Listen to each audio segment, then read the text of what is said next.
भगत सिंह एक ऐसा नाम जिससे पूरी दुनिया काँपती थी, जिससे पूरा देश अपने गर्व के लिए माना जाता था। यानी कि ये एक ऐसा वीर सपूत जो भारत में पैदा हुआ था, पंजाब के अंदर।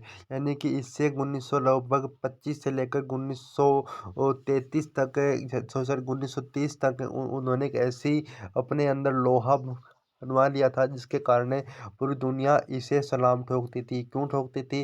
कि ये एक इंसानवादी वीर थे। क्योंकि भारत के अंदर जब अपने गौरव का राज था, तब भारत के अंदर एक ऐसा वीर पैदा हुआ जिसने गौरव को यहाँ से हटाने की सोच रही थी, और इसने अपने अकेले के दम पर ही सभी को पछाड़ने की सोची। और जब ये इनको फांसी दी गई थी, लेकिन तब गांधी जी ने इनकी जान नहीं बचाई थी, क्योंकि गांधी जी इनकी जान बचा सकते हैं। लेकिन उसी के बाद ही, इनके मौत के बाद ही पूरा भारत यानी खंडित हो गया था। इनके अंदर एक ऐसी ताकत थी कि सभी जो एकजुट था, ग्रुप था, वह पूरा टूट गया। क्यों टूट गया? कि ये उसके मेन लीडर थे। ठीक है गाइस, तो इसके बारे में बात करते हैं। तो इसके बारे में सबसे पहले बात करें, इनका जो जन्म था वह 28 सितंबर 1907 को पंजाब के बंगा गांव में हुआ था गाइस। ठीक है, इनके पिता सरदार किशन सिंह एक क्रांतिकारी सेनानी के साथ किसान भी थे। इनकी माता विद्यावती कौर एक गृहिणी महिला थी।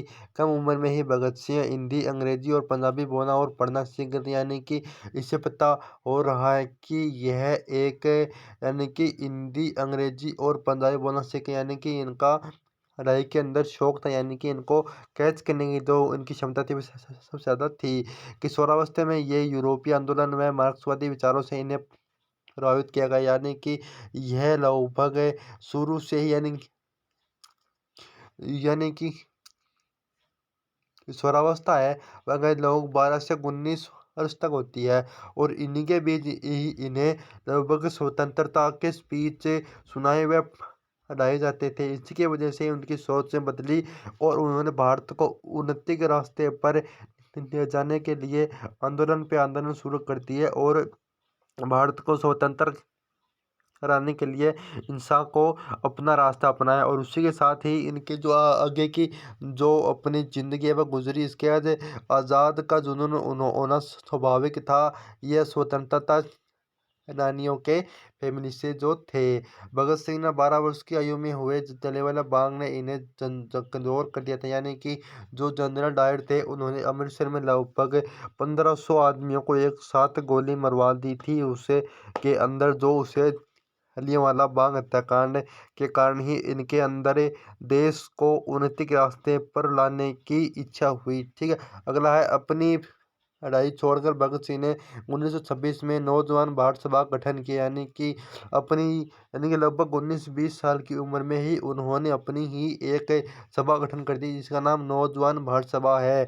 17 दिसंबर 1928 को भगत सिंह अपने साथियों के साथ मिलकर सॉन्डर्स की हत्या की है। ठीक है, सॉन्डर्स एक ऐसा ब्रिटेन का एक यानी जो जो था सिपाही, इसको मारकर इसका जो सर था उसको उसी के घर के यानी कि जो यानी कि उसी के जो घर था उसके आगे टांग कर ये आ गए थे। यानी कि एक ऐसा खौफ है उन्होंने अपने 19 से तथा 20 साल की उम्र में ही आ गया था, इसके कारण पूरी जो ब्रिटेन की जो सेना थी उनसे कांपने लगी थी। अगला है और लास्ट है कि 8 अप्रैल 1929 को दिल्ली असेंबली में बम फोड़ने की सजा में इन्हें फांसी हो गई। यानी कि फांसी क्यों हुई थी?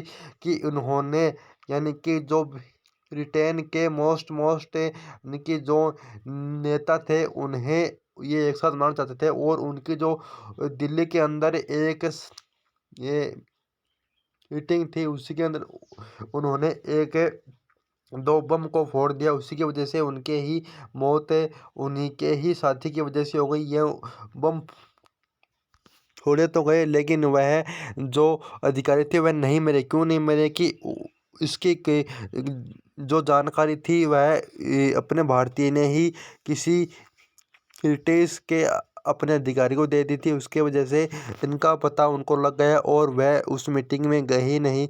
वो बम फूटे लेकिन किसी की मौत नहीं हुई, और उसी की वजह से भारत के एक वीर सपूत की मौत फांसी की वजह से हो गई। तो गाइज, अगर आपको हमारी ये जानकारियाँ बढ़िया लगी तो वीडियो को लाइक और चैनल को सब्सक्राइब जरूर से करें गाइज।